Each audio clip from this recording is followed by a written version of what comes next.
Masa Son's global tech empire is being rocked by the pandemic.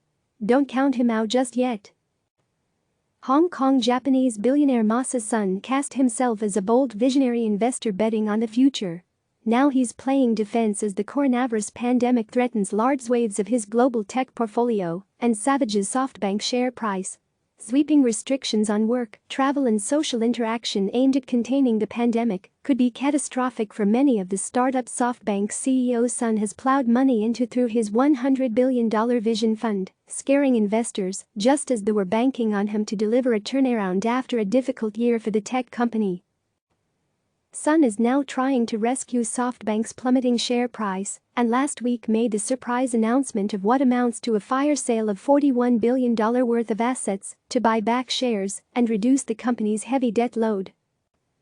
SoftBank (SFTBY) didn't say what it plans to sell.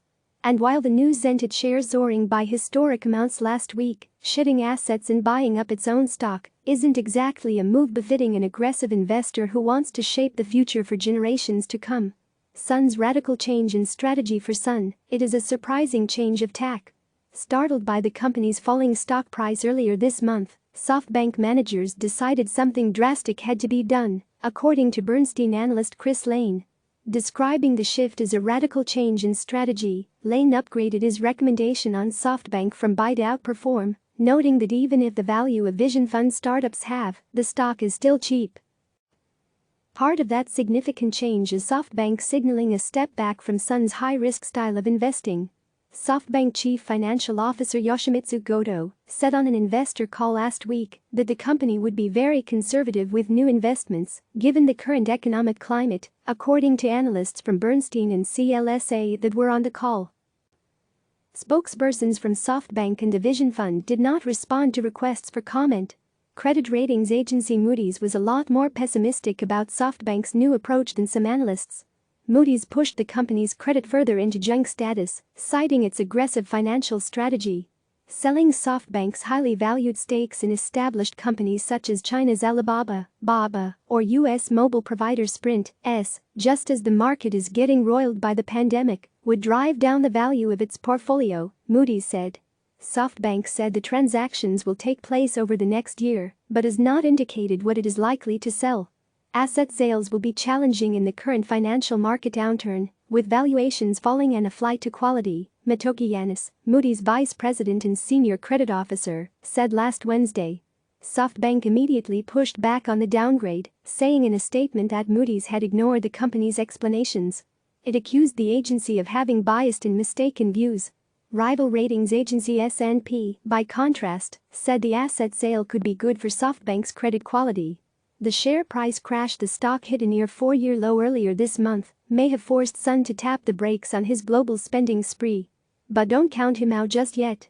He's been on the back foot before and still stuck to his strategy of betting big on splashy tech firms and their eccentric founders.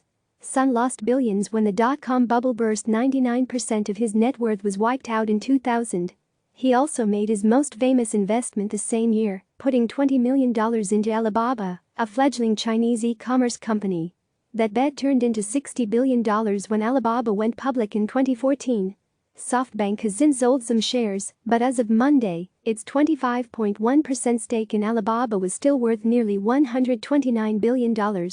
When people were criticizing internet companies 20 years ago, I had confidence and vision in them, Son said at an earnings presentation in November.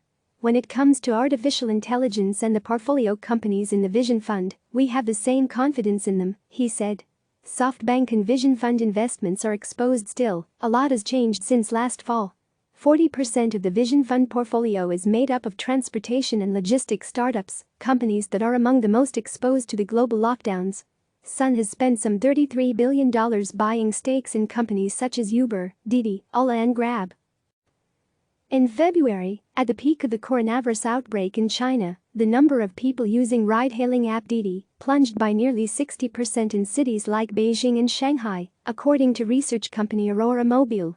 Didi's woes could be a harbinger of what's to come for Uber in the United States and Europe, Ola in India and Grab in Southeast Asia.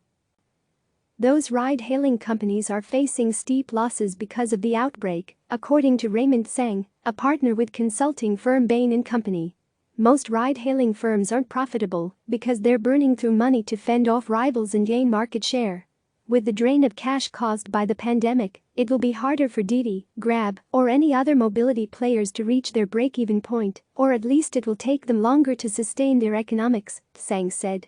As of March 30, the Vision Fund was sitting on a loss of nearly $1.5 billion on its roughly 13% stake in Uber, according to CNN business calculations. Shares in the car-hailing company are down 33% from a recent high in early February, reversing a recovery Son had touted at an earnings presentation just last month. Stakes in real estate startups, which make up 10% of the Vision Fund portfolio, will also be hit. WeWork is particularly vulnerable as major cities where it operates shut down for weeks on end. It still has to pay long-term leases, even if businesses squeezed by the outbreak cancel contracts with the shared office space company. To make matters worse, SoftBank is now reportedly backing away from part of its $10 billion bailout of the company. IPO exits unlikely anytime soon. Earlier this month, Vision Fund head Rajiv Misra told CNBC that he expected dozens of the Vision Fund's companies to go public in the next 18 to 24 months. Since then, the pandemic has worsened. Investments funds should now be prepared to hold on to their startups for longer than they anticipated, according to research firm PitchBook. Firms will be forced to hold struggling assets and may find exit markets to be completely subdued for most assets, particularly across the strategic merger and acquisition and IPO avenues, PitchBook analysts wrote in a note last week. The coronavirus outbreak could also exacerbate a trend that began with WeWork's botched IPO last fall. Son admitted that he had put too much faith in founder Adam Neumann, and the balance of power appears now to have shifted in favor of investors and away from founder-friendly terms and growth at all costs, the PitchBook analysts wrote. Pushback from investors could make it harder for Son and Misra to raise the $10 billion they are reportedly seeking to support Vision Fund portfolio companies grappling with the coronavirus outbreak.